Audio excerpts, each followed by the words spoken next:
લટ્ટુ, તું તો master blaster નીકળ્યો રે. કેટલાક નામ પ્રેમથી અપાય છે, પણ સાથે લાવે છે મોટી જવાબદારી. ટીમને જીતાડવાની, ટ્રોફી ઘરે લાવવાની અને દેશને રોશન કરવાની. આપણા ખેડૂતો પર પણ જવાબદારી કંઈક આવી જ છે. જીવ રેડી દે છે જેથી પોતાનો પાક દેશ સુધી પહોંચાડી શકે. સચિનજી, એટલે જ તો અમે પાકને આટલો પ્રોટેક્ટ કરીએ છીએ. પણ સારા પાકને ન્યુટ્રિશન પણ જોઈએ, અને આના માટે માસ્ટર બ્લાસ્ટરને બોલાવવો પડશે. પણ એ તો તમે પાકનો માસ્ટર બ્લાસ્ટર SML.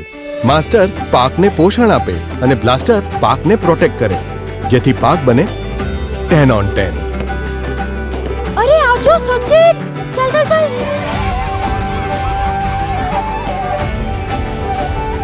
SML, પાકનો માસ્ટર બ્લાસ્ટર.